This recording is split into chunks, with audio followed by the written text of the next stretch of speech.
अफगानिस्तान और न्यूजीलैंड के बीच मुकाबले में मचा बवाल। क्या बीसीसीआई ने चली है गंदी चाल?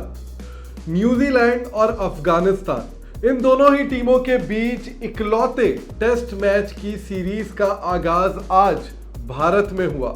दिल्ली से सटे ग्रेटर नोएडा में अफगानिस्तान और कीवी टीम यानी कि न्यूजीलैंड के बीच इकलौता टेस्ट मैच होना था।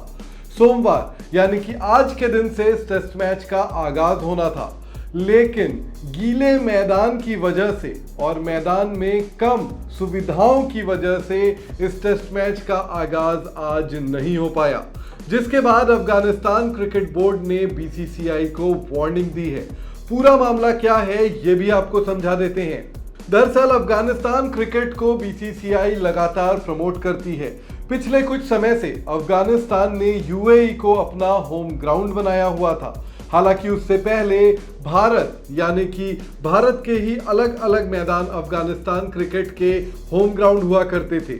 जब से अफगानिस्तान में तालिबान ने टेक ओवर किया, वहां की सत्ता को हथियाया, उसके बाद से अफगानिस्तान की बोर्ड एक नए देश को तलाश रही थी जहां पर वो अपने घरेलू मुकाबले खेल पाए, और इसके लिए उन्होंने भारत को चुना। क्यों?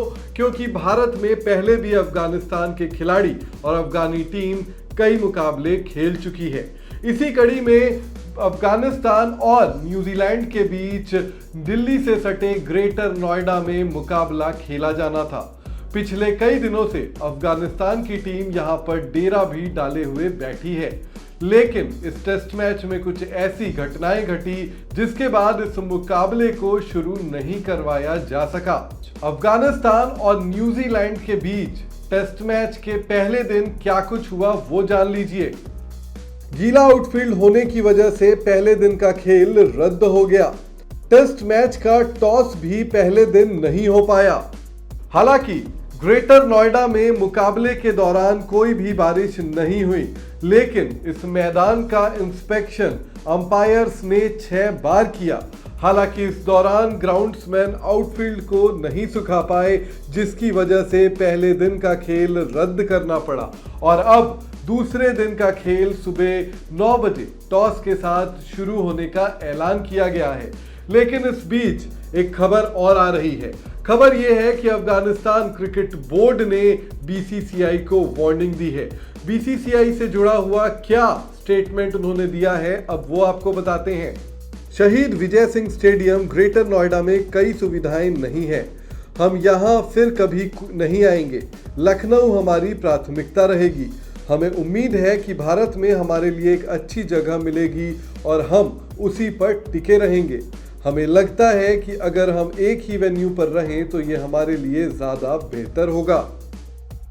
अफगानिस्तान क्रिकेट बोर्ड यानी कि एसीबी ने बीसीसीआई को क्या कहा है ये तो आपने जान लिया, लेकिन एसीबी और बीसीसीआई यानी कि अफगानिस्तान क्रिकेट बोर्ड और भारतीय क्रिकेट कंट्रोल बोर्ड के बीच में क्या करार हुआ है ये भी आपके लिए जानना बेहद जरूरी है। दरअसल हुआ ये कि पिछले साल जब भारत में 50 ओवर का वर्ल्ड कप हो रहा था, उस दौरान अफगानिस्तान क्रिकेट बोर्ड के ऑफिशियल्स ने बीसीसीआई के अधिकारियों के साथ मीटिंग की और यहां पर उन्होंने ग्राउंड तलाशने का काम शुरू किया। यहां पर उन्होंने ग्राउंड तलाशे भी और इसी बेस पर बीसीसीआई ने एसीबी को 2 ग्राउंड दिए थे। ये करार दोनों देशों की बोर्ड के बीच हुआ था। जो 2 ग्राउंड उन्हें मिले थे उसमें से एक है ग्रेटर नोएडा का स्टेडियम और दूसरा है कानपुर का ग्रीन पार्क स्टेडियम। अब एसीबी यानी कि अफगानिस्तान क्रिकेट बोर्ड ये चाहती है कि भारत के और दूसरे मैदानों पर भी एसीबी और बीसीसीआई के बीच करार हो, वहां पर ये मुकाबले करवाए जा सके। इस साल जुलाई और अगस्त के महीने में अफगानिस्तान और बांग्लादेश के बीच में भी ग्रेटर नोएडा के इसी मैदान पर मुकाबला होना था।